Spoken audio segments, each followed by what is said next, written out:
Hello everybody, welcome to another Arkham Horror the Card Game Archetype Guide video. Today, as requested in the comments on the previous video, we are going to be talking about the Ceiling Archetype for the Mystic class. This one's honestly super easy, so this video is going to be super quick. And my advice before we even get to the cards is if you want to play this archetype, just buy the Forgotten Age, because it has everything you need. I will say I looked ahead, and I'm sure Travis did too, that there also are cards that seal like the Bless and the Curse tokens, but to me, those don't really fit under the Ceiling archetype because like that's like a more of a Bless and Curse archetype, which we will get to once we have some time to see all of the cards from that cycle and play around with them. Yeah, you'll notice that like in some of these archetype videos, like some of the cards we talk about, they could technically fit into other archetypes, but I tried to keep cards within mostly a single archetype, just so we could keep more of them. Travis also said, as he said in a previous video, a lot of the archetypes in this game have a lot of synergy with other archetypes, and they're like small packages. So like a Mystic Ceiling deck isn't going to be the only thing your deck does, but it's going to be like a big chunk of your deck's goal if you want to do that. So then, with that, what is the goal, Travis, of Ceiling tokens as a Mystic? Well, what is Ceiling first? It means that you get to take the Chaos Chits out of the bag and put them physically on your cards, so that way people can't draw them for a defined amount of time, so something puts them back. The goal of this archetype is to basically make the Chaos bag less threatening. Mm-hmm. If you pull out all the skulls, then you just don't have to worry about the skulls anymore. You know, you pull out all the cultists or the two cultists, then you don't have to draw extra chits ever. That's a really good choice. It's just a nice quality of life change. You can pull out the -4, the -3, and you just don't have to think about it. Mm-hmm. One thing that I really liked in Travis's notes for this, the payoffs, was just underlined with a single point that just says you win more. And it's true. That happens for some of the archetypes. Yeah, like some archetypes are just here to help you win the game, right? Like, and that's what this one does. It doesn't do anything fancy, but it just will make it so you draw less bad chits. So why don't we dive in and start talking about some of the cards that are notable for this archetype? And once again, you'll notice they are all from the Forgotten Age or the Return to Forgotten Age pack in terms of the second Chthonian Stone. Yeah. Bryn hasn't said anything yet. Why don't we give him the first two cards here? Yeah, he even likes one of them. All right. We've got the Protective Incantation.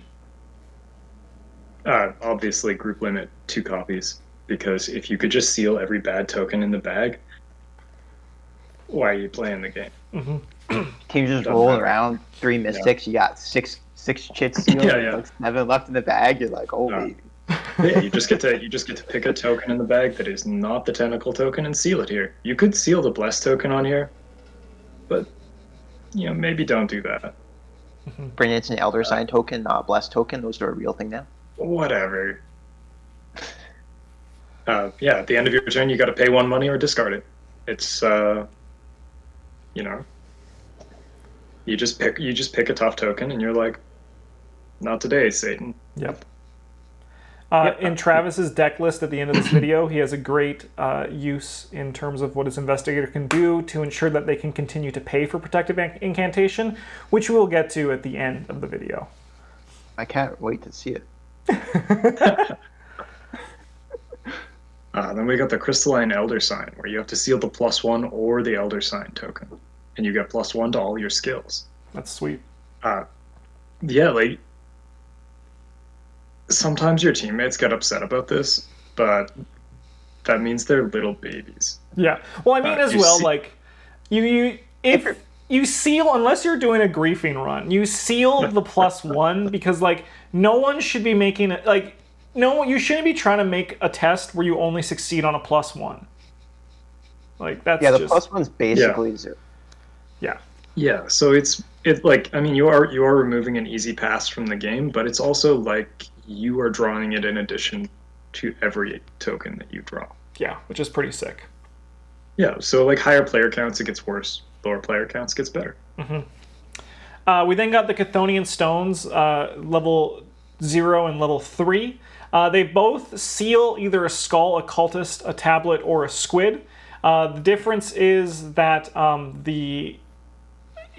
get to the difference in a second, but they both also have the text of after you reveal the bad chit, something happens, but only when you reveal them during a skill test. For the level 0, you're going to return the Chthonian Stone to your hand. It's not discarded. You just can pick it up and play it again to seal another token, which is really nice. The upgraded version, however, comes in with 3 charges, and when it doesn't have any charges, you return it to your hand, and then when you reveal the bad shit with the upgraded Chthonian Stone, you remove a charge from it. So you basically have 3 uh-ohs before it goes away, and at 1 less resource cost, it's very likely that the Chthonian Stone, unless you're Bryn, is going to stay in play for the entire game once you play it. Hey, Bryn's been doing a great job with this one recently. He has, yes, yeah. Yeah, he has to play with this one. Not as like it's a bad card, but like he doesn't have a choice. Yeah. Have we, in our gift exchange, Travis, have you changed the plan, or do you still have like that big ultimate plan that Luke is saving up towards that you showed me? He's working towards. We had to make some slight changes because I realized you and I were not good at getting clues, so someone had to. I don't know what you're talking about. Yeah. So, like, we took a short detour, but we're coming back to it. Sounds good. So you just took the Essex County Express into the wormhole, and then he comes out and he's coming up the right place. All right. Yeah. Travis, why don't you take these next 2 cards, and then, honestly, that's it for this archetype. Yep. Okay, so we got Shards of the Void. This one is your Do Thing spell. This one uses sealing more as a mechanic than as a... as part of kind of the sealing archetype, where it uses the... So you seal a 0 chip when you play it, and it has 3 charges on it in addition to the 0 chip. And as an action, you can spend 1 charge or release a Chaos token sealed on it to fight. This attack uses Brain instead of Punch, and it deals +1 damage. And then you get +2 Brain for this attack for each 0 token sealed on Shards of the Void. For each 0 token revealed during this attack, you seal that token on Shards of the Void, and this attack deals 1 additional damage. So this one has a couple of neat things you can do with like extra...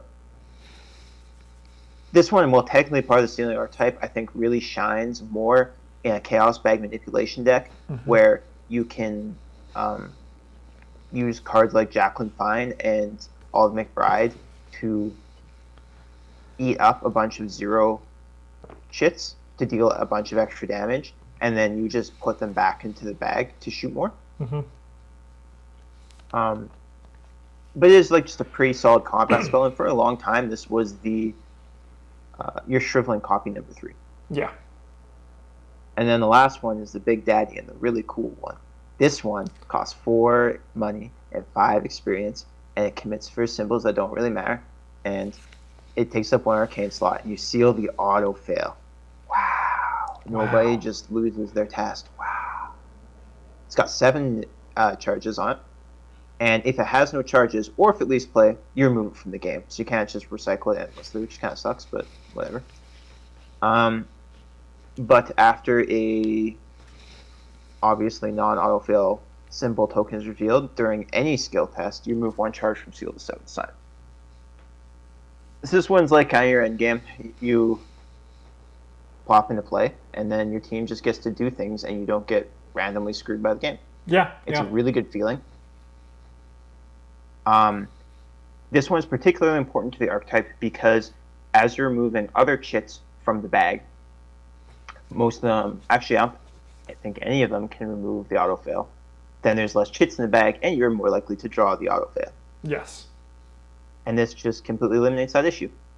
And it's especially great with Chthonian Stone because not only do you only get penalties on the Chthonian Stone from the auto-fail chit, but you can also lock up some of the other bad chits that will break your seal of the 7th sign. Yeah. Yes. So that's pretty spicy. They have a very nice symbiotic relationship. Yeah. So with the sealing archetype, like the goal of it itself is once again pretty simple. You will get rid of the bad tokens to make yourself draw better tokens, and then while you dilute the Chaos Token Cup, you can get rid of the auto fail with your seal of the 7th sign, and then like you're just like in juicy good time. There's not much more to say about it in terms of what you're aiming to do with the archetypes, so let's move on to the synergies. I will also say we're going to do our best for synergies on this one, but this one also is a little bit tricky. There's one that it really works with, which is the tokens matter archetype. So sealing tokens you don't want improves the chance of drawing the tokens you do want. Yeah, this doesn't just apply to like playing the game where you're like, I want the +1 and not the -4, right? Yeah. There's a lot of Mystic cards that benefit or punish you for drawing certain chits, and you can use this to really swing the odds in your favor. Yeah. Things like how Shriveling deals a horror to you if you draw one of the symbols. If there's no symbols left in the bag, who cares? It also helps, like, sealing and you play solo is still good because you're still making tests, but each player you add to the game is more tests that those players don't need to worry about the bad tokens from the token pool. There is the slight exception to this where Seal the 7th sign does get worse with more players, especially when one of those players is Bryn, who aims to destroy it as early as possible. Like, it sort of gets worse. Yeah. I guess like you it's in life theory get the expectancy. same amount of actions out of it. Yeah, but life expectancy is brought down just slightly, but it's still like so little that it's still strong even in multiplayer. Yeah, like life expectancy in terms of game turns, it goes down, but in terms of like the number of chits that get drawn, how often you draw those, it's still the same. Yeah. And just the more players that can benefit from your sealing, the better your archetype will shine, and everyone will be like, hey, thanks, John, for sealing those tokens. And you'll be like, no problem. Now let me play my Crystalline Elder Sign and seal the Blessed chit, and then laugh maniacally at you all. Yeah, when you're looking at decks for this archetype, it does, because the number of arcane slots and resources it eats up, it ends up being, like, ideally, if you got Chthonian Stone, and 2 protective incantations, and your sealed 7th sign play. That's like great times. That's what you want. Yeah. But that takes up a hand slot and 3 arcane slots. You only have 2, so you need to find another card to devote to giving you extra arcane slots. And that doesn't leave you with a ton of room for cards that actually do things. So some other things that work really well with this are like, obviously you want to play it sort of in a supportive role where other people on your team can really take advantage of the easier tests and just do them good, especially like if your teammates are playing a sort of succeed by X rogue build, or a seeker who has guiding stones archaic list in their deck, the one that turns you into Rex Murphy. I don't remember if that's the exact name or not, but you really want them to be able to take advantage of the easier tests. And then it also works well with cards that don't take up your, or playing cards that don't take up your arcane slots so much. So like you could play this in sort of, you couldn't play the Seal of the 7th sign, but you could play all the other cards in like a Diana Stanley deck, for example, and then just cruise around with a weapon in your other hand to do stuff. Yeah, definitely. Or if you're devoted to playing a Mystic deck, you can play lots of events as opposed to relying on assets like Clairvoyance to get you those clues. Yeah, definitely. There's also a sick red sealing sign from the new cycle that looks awesome. A skill where you can seal 3 tokens, and if they all were either the Elder Sign, the +1, or the 0, you get to draw 2 cards after the test is done. Seems sick as well. I just found that today while looking, and I'm like, that seems fun. It's not a purple card though, Justin. So I know. I know. That's actually something with our series that I think is important to say. Our archetypes are saying monocolor for all of these. Even though there could be a little bit of like cards that benefit from other stuff, we are keeping these focused on monocolor for these archetypes. Just for anyone who might be wondering that. Section is for. Travis, let's look at the deck you made for this one. Yeah. Oh, it's Jim. Yeah, so I selected Jim for this deck because... So Jim already doesn't get to care about the skulls because of his passive. And if you take the other ones out of the deck, or out of the bag, then that's just like 2 or 3 more tokens you just don't have to worry about. Yeah. You can afford to seal the auto-fail and like all the squids, cultists, or tombstones you have. Yeah, honestly, because as I said last week, I like to try to guess who Travis chose, and I didn't guess Jim, but thinking about it, it makes the most sense, because Jim has a lot of different ways you can take him, but the skulls matter is actually like not great. You should just like do this whole like 0 as skulls, so your skulls don't matter, is very nice for Jim, and it'll work really well for this archetype. Sorry to interrupt, Travis. No problem. So we have, first thing you'll notice here is that there is a charisma package. Actually, the first thing you're probably going to notice is the actual sealing cards in the deck. 2 copies of Seal of Seventh Sign, 2 protective incantations, 2 Chthonian Stones, because like that's what you're trying to do. Again, that takes up a lot of arcane slots, so we got some familiar spirits and a Book of Shadows in here to help remedy that. We also want to play more allies because we don't have the familiar spirits in play, but also like allies are good. So we got Charisma sitting in the wings to keep either our Eldritch Sophist or our Dr. Ellie Horowitz in play. Dr. Ellie is actually very good in Jim Coleman decks, I think, because she can hold the Chthonian Stone for you, or she can hold Jim's Trumpet as a relic. Could you imagine she's just holding it and he's like blowing into it? So that also helps out with the hand slots. Eldritch Sophist allows you to... It's got a pretty nice little thing where you can like move your charges from your Chthonian Stone to your Seal of the Seventh Sign to keep it powered. The Book of Shadows also helps a little bit with that to keep your keeping the Seal of the Seventh Sign in play is like pretty big. Yeah. We have 2 copies of Mists of R'lyeh and 2 copies of Sixth Sense, just in case you need to actually do something. Well, like, yeah, you do sometimes need to help your team out a little bit in worst case scenario, but ideally you're just kind of like holding everything and like living your life. For economy stuff, we have 2 copies of Emergency Cash, 2 copies of Cage of Soul, you know, the usual stuff. And then we have 2 copies of Lone Wolf, which help fuel the protective incantations, because if you have a Lone Wolf in play and 2 protective incantations, you're just treading water with them, which is where you want to be. You just get 2 resources every turn, and then you pay 2 resources every turn. Easy. We also got 2 copies of Sacrifice, which is, I think it's a cool card that we don't play enough. You can use it to dump useless Familiar Spirit. You can use it to dump a nearly empty Chthonian Stone, or like a Holy Rosary that you're not super high on because it's got damage on it or whatever. Use it to ditch your nearly empty Seal of the Seventh Sign or Mist of R'lyeh. Lots of neat stuff you can do with it. Then the other card here that had experience spent on it was the Defiances, because if you are removing the Scary Ones from the bag, you're more likely to draw the one that you say, especially if you're spending your protective incantations to remove a -5, a -6, or whatever from the bag, as opposed to a cultist or a skull. Definitely. I mean, you're gonna lose skulls on a Definitely. cultist or a tombstone or a squid. Sick. Yeah. I think that's everything. Yeah, the deck is pretty straightforward, but honestly, the sealing mechanic is also pretty straightforward, and I think there'd be a lot of success with Jim in this deck. It looks sick. It looks sick.